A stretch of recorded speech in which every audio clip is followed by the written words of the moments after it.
que le denomina RNA mensajero o ARN mensajero, como ustedes se acomoden mejor. RNA mensajero. Todo esto ocurre al interior del núcleo.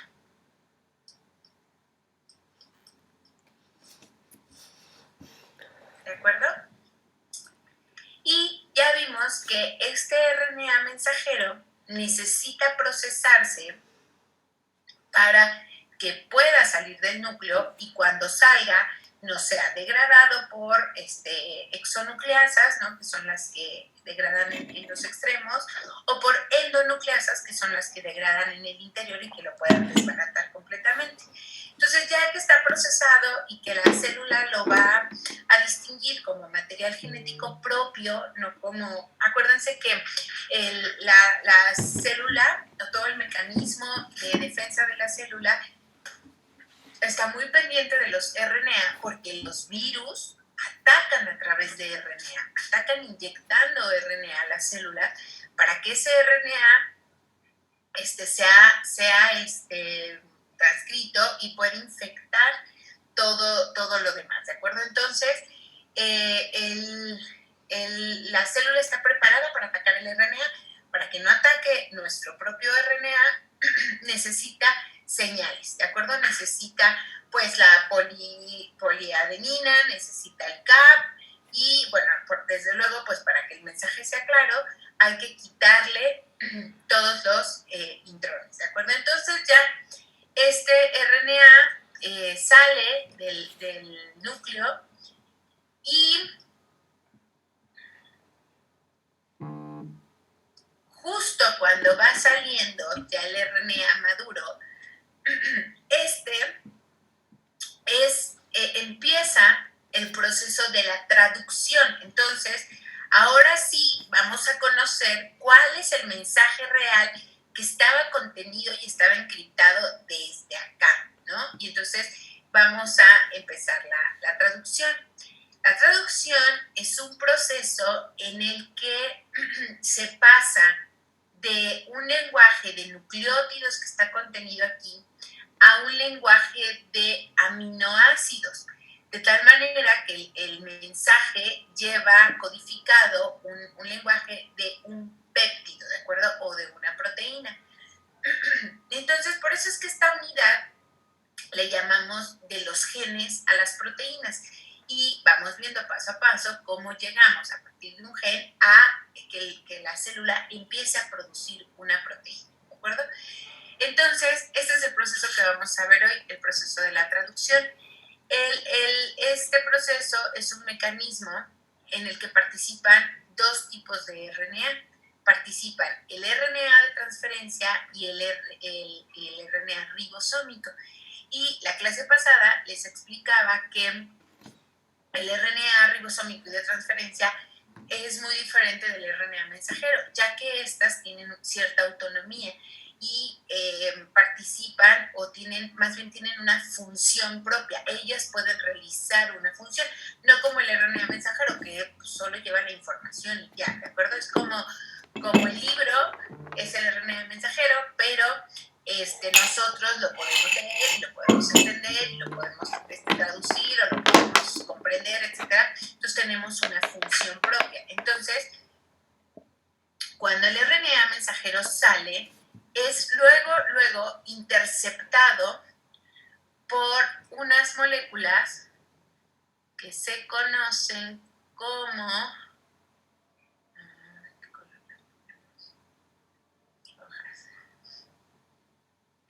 es interceptado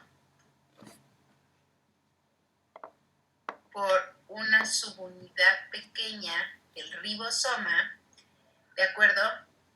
Y esta subunidad pequeña, ribosómica, lo que hace es anclar el RNA mensajero, ¿de acuerdo? O sea, como que lo detiene, lo ancla, y entonces se completa el sistema con una subunidad grande del ribosoma, ¿de acuerdo? Entonces, este es un ribosoma completo, pero tiene una subunidad pequeña y una subunidad grande. Entonces, se conoce como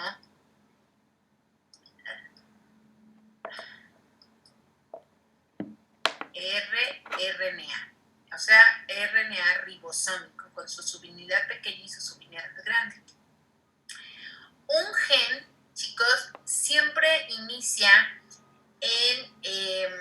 en un aminoácido que se llama metionina. Pero ¿cómo sé que aquí hay un aminoácido? No tengo ni idea de que ahí hay un aminoácido.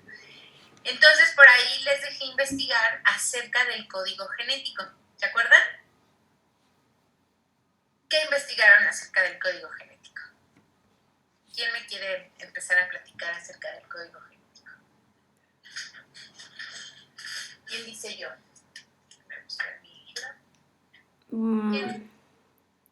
Bueno, yo encontré o sea, del código genético que había 64 codones.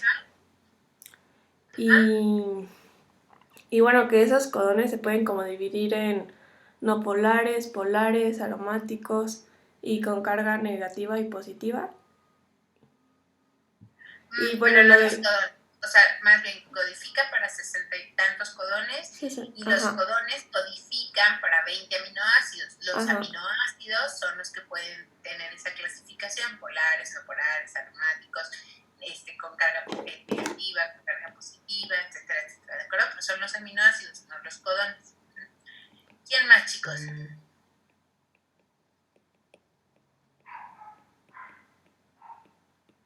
¿Nadie investigó nada? Yo investigué que son instrucciones que le dicen a la célula cómo hacer una proteína y que van formando, bueno, cuando se van juntando, van formando una palabra, bueno, que van formando como palabritas. Está ahí una tablita de eso. ¿Qué más? Y bueno, que son las que forman proteínas. Ajá. Ya, lo que investigué. ¿Forma proteínas? ¿El código genético forma proteínas? No, que son para sintetizar proteínas, perdón. Ok, es un código que sirve para sintetizar proteínas. ¿Qué más?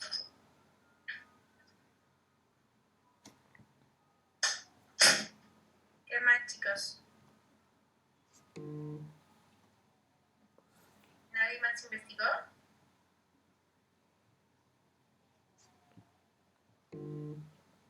Pues dejé que investigaran, chicos. Si no, no podemos avanzar. Es lo que vamos a ver ahorita.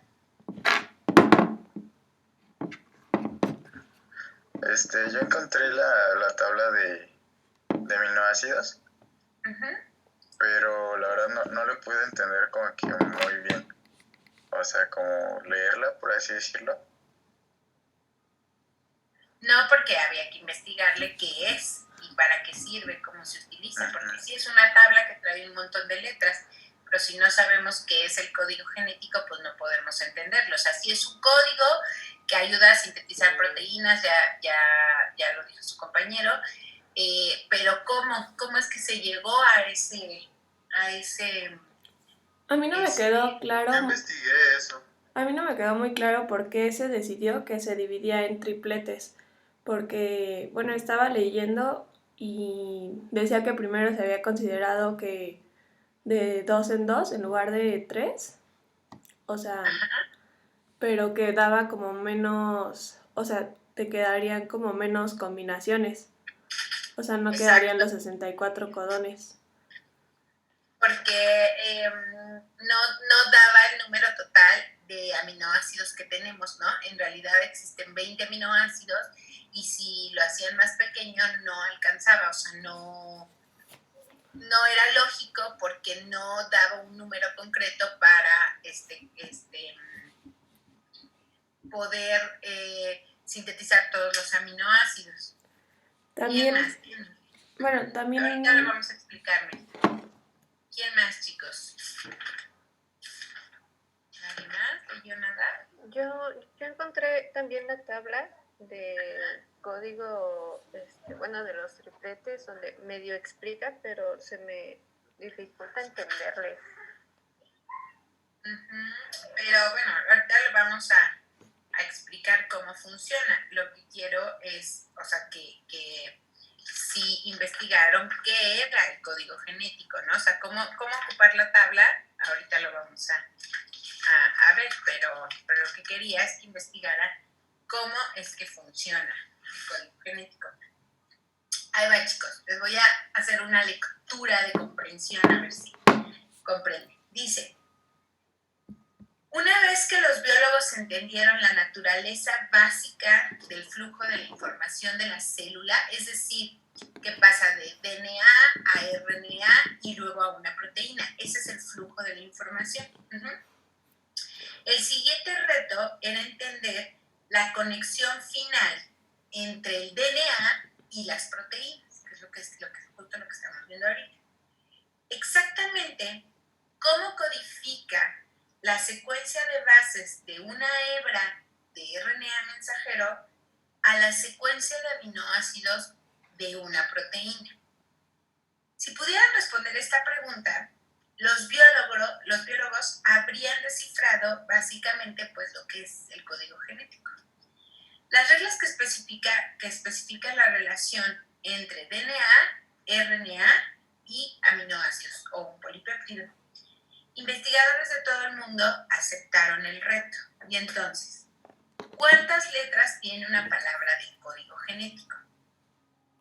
El primer paso para descifrar el código genético, fíjense, aquí lo que yo tengo, si ya es RNA, yo tengo una secuencia de nucleótidos que vendría más o menos de esta forma, ¿no?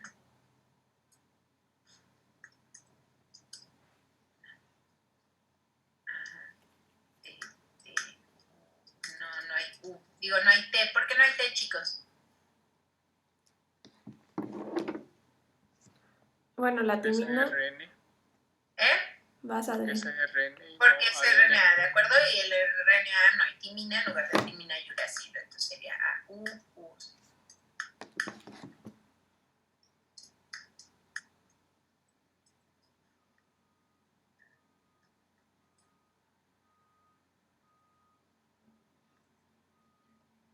Entonces, si yo viera de forma de biólogo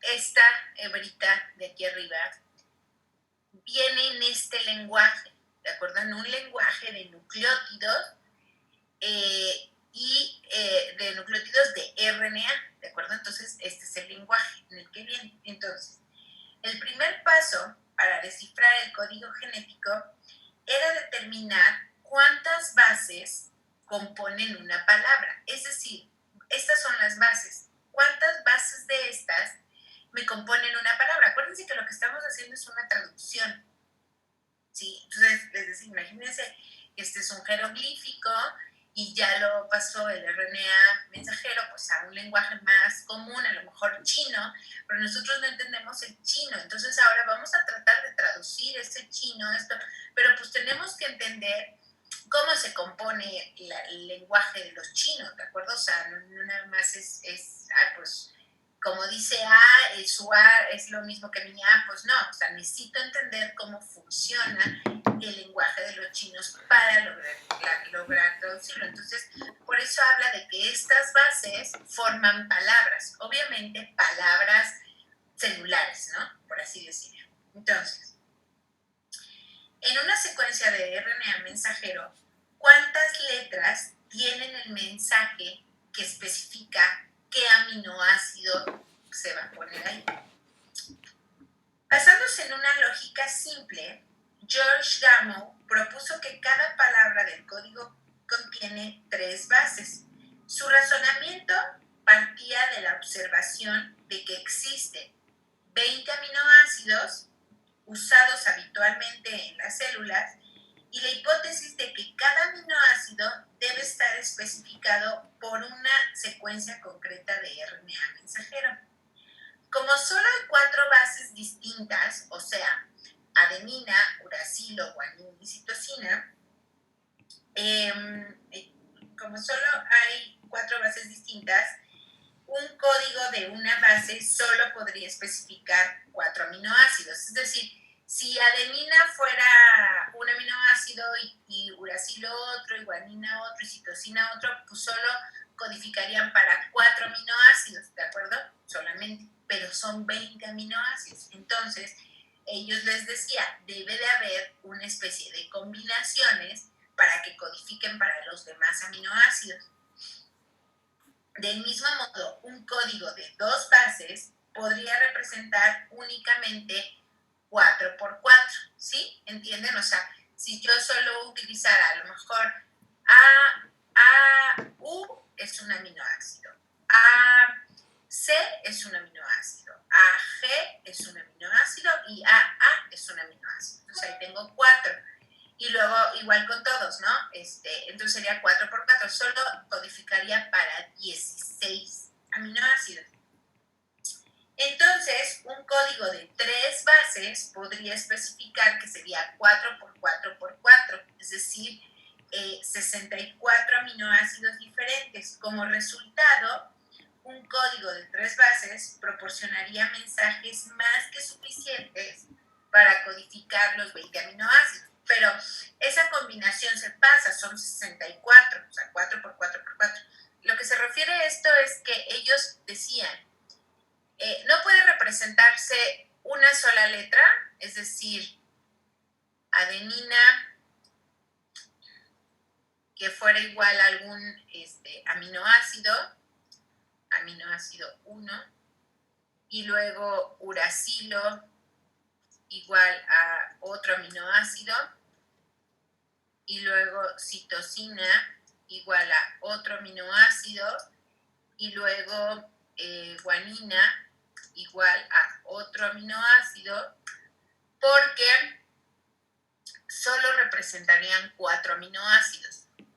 Entonces, esto se descarta de un inicio, esa combinación no puede ser. Entonces, luego dice, puede ser entonces la de 2, pero entonces, ¿cómo hago de 2? Multiplico todas por las demás, ¿no? Entonces, adenina por adenina, pues adenina, igual a un aminoácido, adenina por uracilo igual a otro aminoácido, adenina por citosina y adenina por guanina, y me dan aquí otro aminoácido, ¿de acuerdo?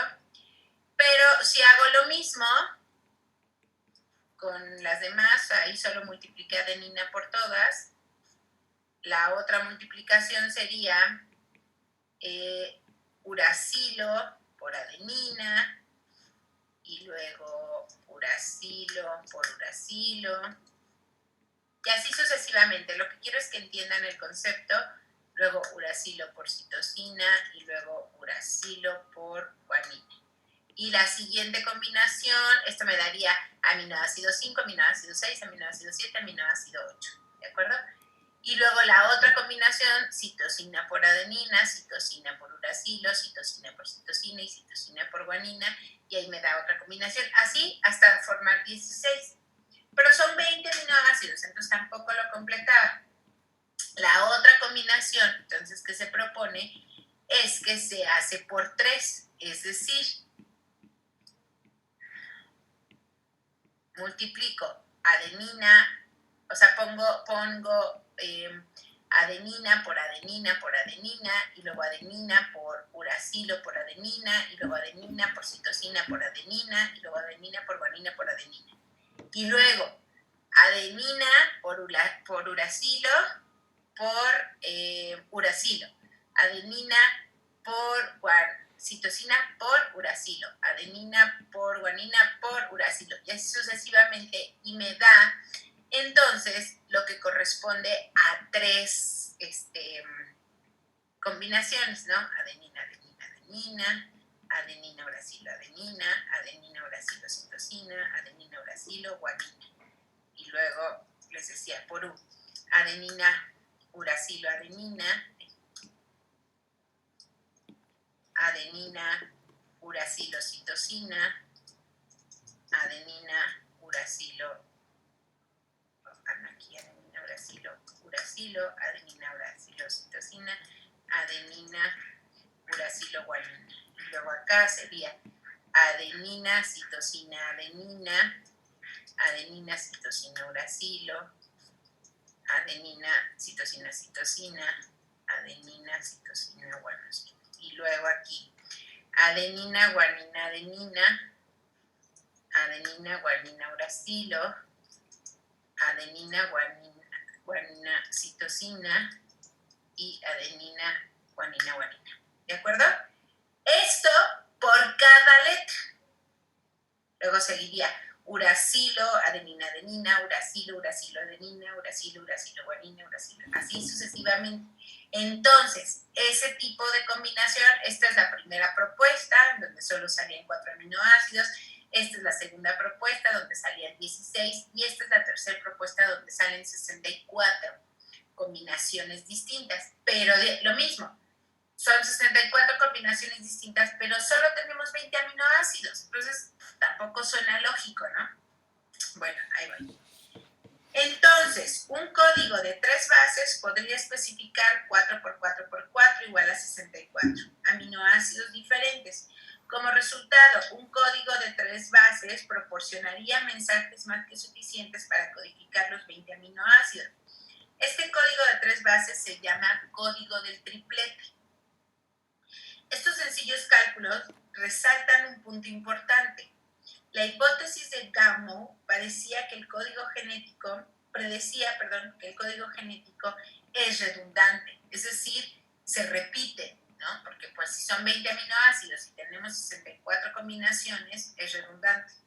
Es decir, más de un triplete de bases podría especificar al mismo aminoácido.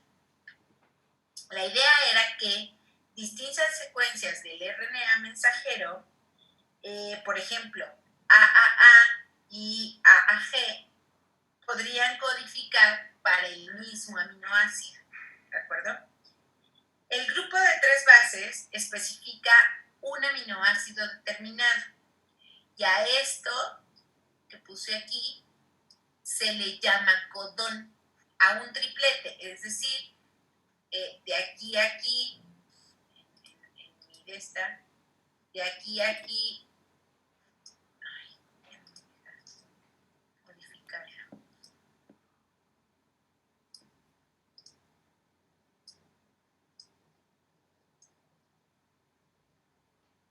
Es decir, de aquí a aquí es un codón, de aquí a aquí es otro codón, de aquí a aquí es otro codón. Cada triplete hace un codón.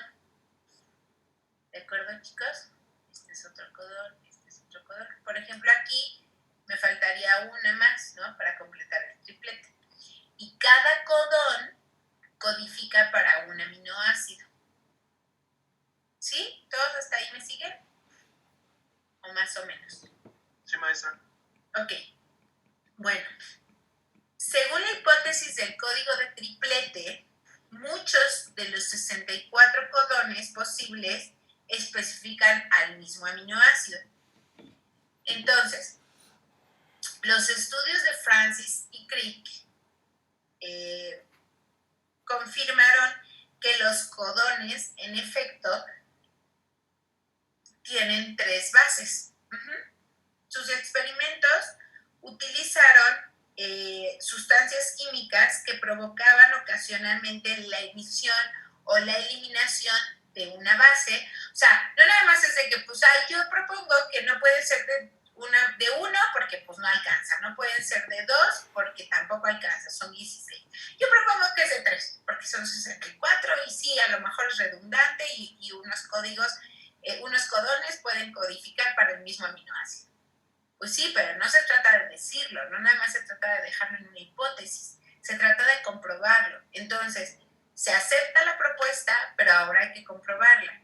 Entonces, lo llevaron a cabo, llevaron a cabo la comprobación de que en efecto los tripletes codifican para un aminoácido. Entonces, lo que hacían ellos era que provocaban un desequilibrio y quitaban un nucleótido, y entonces eso provocaba el desajuste completo de la cadena. Imagínense aquí este es un triplete, este es otro, este es otro, este es otro. Pero si yo quito un aminoácido, este triplete se va a correr hasta acá, y este hasta acá, y este hasta acá, y este hasta acá. Y automáticamente cambia de aminoácido. Puede que codifique para el mismo si coincide que es de los tripletes redundantes, pero si no, cambiaría completamente de aminoácidos. Por lo tanto, cambiaría completamente de proteína o de lo que se esté sintetizando, ¿de acuerdo? Es por eso que el proceso de la traducción también es sumamente importante, porque si por alguna razón un nucleótido se eliminó por algo durante la transcripción, la proteína que va a salir ya no va a ser la adecuada, ¿de acuerdo? Entonces, esto es así. Si hay una mutación consistente en una única eliminación de algún codón, para comprender cómo funciona, se establece o se hacen ciertos experimentos, ¿de acuerdo? La figura, bueno, aquí hay una figura que después, este libro ustedes lo tienen en línea, les pedí al inicio que lo consiguieran en línea. Ahí viene una figura en donde resumen algunos de los experimentos que demuestran que los codones tienen 3 bases. Eso les voy a dejar a ustedes que lo revisen, pero por favor ahora sí revísenlo, porque lo del codón solo algunos lo estudiaron, ustedes creen que uno no se da cuenta, pero sí nos damos cuenta. Y entonces al final ahí vienen como los experimentos que ustedes pueden ver, ¿no? Entonces, ¿cómo es que descifraron el código los investigadores? Bueno, el hallazgo inicial para descifrar el código genético surge desde 1961.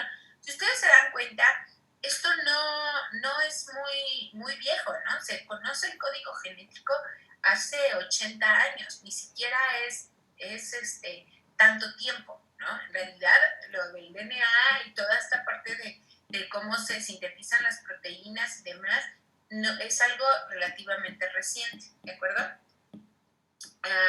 Bueno, lo inician Marshall y Heinrich, crean un método para sintetizar RNA, o sea, de forma artificial. Ellos sintetizan RNA de secuencias conocidas. Ellos lo van a sintetizar con secuencias que ellos conozcan, y se utilizan una enzima para poder degradar RNA, ¿de acuerdo? Y entonces van añadiendo nucleótidos cuya única base, por ejemplo, era uracilo, ¿no?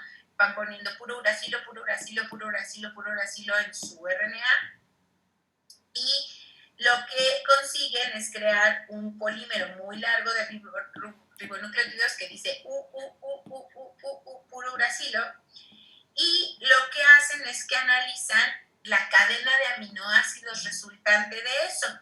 Ponen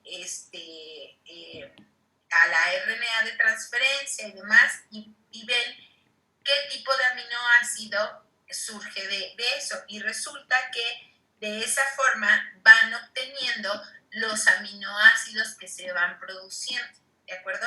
De tal forma, entonces, chicos, que obtenemos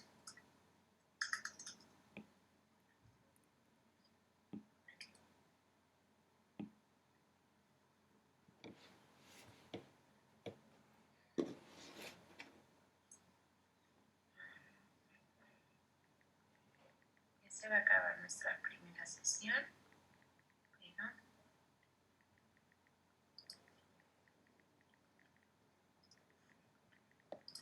Obtenemos esto que está aquí. ¿Ya lo pueden ver?